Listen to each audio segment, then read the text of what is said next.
The village of Oakhaven wasn't on any map I owned. I found it by accident, or maybe it found me.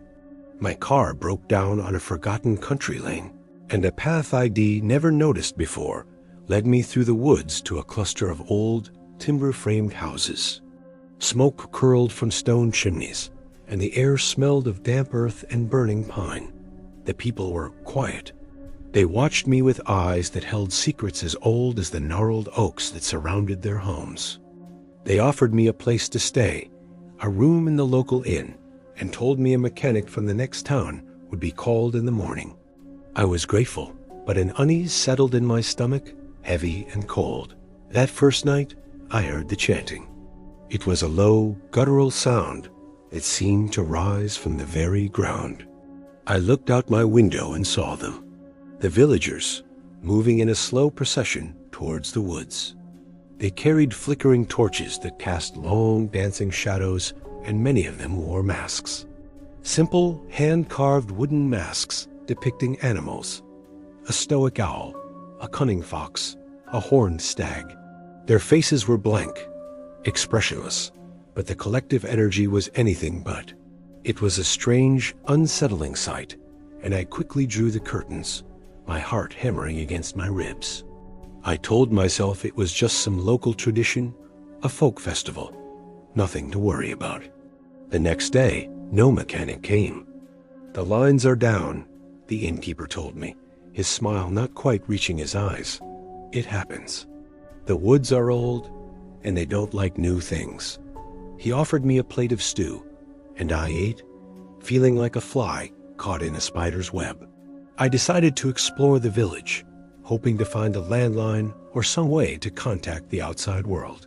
The houses were adorned with strange symbols, runes I didn't recognize, carved into the doorframes and windowsills. As I walked towards the edge of the village, I saw the same runes carved into the bark of the ancient trees. They formed a perimeter, a ring around Oakhaven. I touched one, its edges worn smooth by time and weather. A shiver ran down my spine, a feeling of being watched, not by people, but by the forest itself. Days bled into one another. Still no mechanic.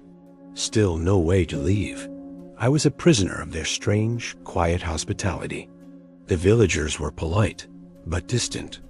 They would talk to me about the weather, about the harvest, but whenever I asked about the runes, the masks, or the nightly processions, they would fall silent. Their eyes would glaze over, and they'd find an excuse to walk away. "The woods provide," was a phrase I heard often. The old ways keep us safe. Safe from what? I wanted to scream. I started to feel the isolation creeping in, a gnawing loneliness that was worse than fear. I was an outsider, a complete other, and they never let me forget it. The nights were the worst. Every single night, the chanting, the torches, the silent march into the deep woods. I would lie in bed, listening, the rhythmic sound seeping into my dreams. One afternoon, a young girl, maybe 7 or 8, approached me while I was sitting on a bench in the village square. Her name was Alara. Unlike the adults, her eyes were bright with curiosity. She held a small, crudely carved wooden bird. "It's for the Gloomwood," she said, her voice a whisper. "We give it gifts so it doesn't take them from us." Before I could ask what she meant, her mother appeared, snatching her away with a harsh word and a dark look in my direction. Gloomwood. The name sent a chill through me. It felt right. The forest around us wasn't just trees. It was a presence, a thinking, feeling entity. And the villagers weren't just living in it. They were serving it. My desperation grew. One evening, I decided I couldn't wait any longer. I had to know what they did in the woods. I had to see the ritual for myself. Hiding my city clothes under a dark coat I'd borrowed from the inn, I waited until the procession began. Keeping to the shadows, my heart a frantic drum, I followed them. The torchlight flickered ahead, a single serpent of fire winding through the oppressive darkness of the Gloomwood. The chanting grew louder, more hypnotic, the syllables becoming clearer. It wasn't a language I understood, but the intent was unmistakable. Reverence, pleading, fear. They led me to a large clearing. In the center stood a colossal, ancient oak, its branches like skeletal arms reaching for the sky. The runes were carved all over its trunk, glowing faintly in the torchlight. I hid behind a thicket, peering through the leaves. The villagers formed a circle around the great oak. The man I recognized as the village elder, wearing a terrifying stag mask, stepped forward. He raised his hands, and the chanting stopped. The silence that followed was more terrifying than the noise. He began to speak in a low, solemn tone. He spoke of the pact, a pact made with the forest centuries ago. The village would thrive, protected from famine and disease, as long as the pact was honored, as long as they made their offering. My blood ran cold. An offering? I thought of Alara's words about giving gifts so the woods wouldn't take them. My mind raced with terrible possibilities.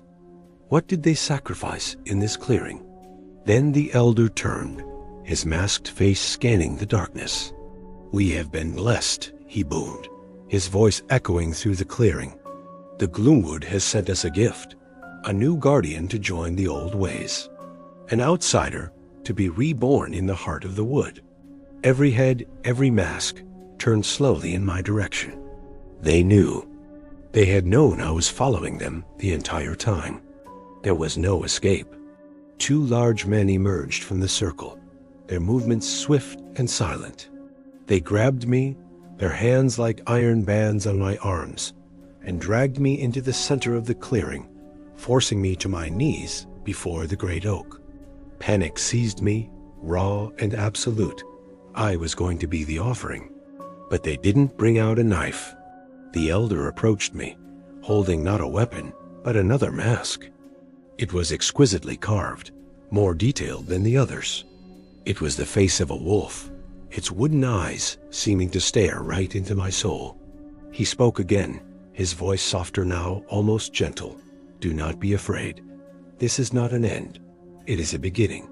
The village needs its protectors, the ones who walk the border between the village and the wood, the ones who listen to the whispers of the trees and keep the balance." He wasn't talking about a sacrifice of life. He was talking about a sacrifice of self, of who I used to be. He lowered the mask over my face.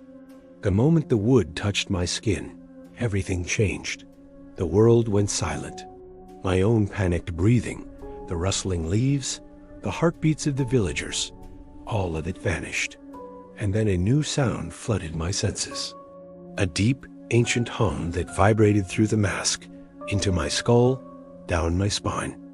It was the forest. It was speaking. I understood the runes. I understood the pact. I understood my new role. I was no longer a lost traveler. I was a guardian. I looked out through the wolf's eyes and saw the villagers not as my captors, but as my flock. The fear was gone, replaced by a profound, terrifying sense of purpose. I stood up, the mask feeling like a part of my own face, and took my place in the circle. The chanting began again, and this time I chanted with them. My voice joined the chorus, a timeless sound under the skeletal branches of the great oak, forever bound to the Gloomwood.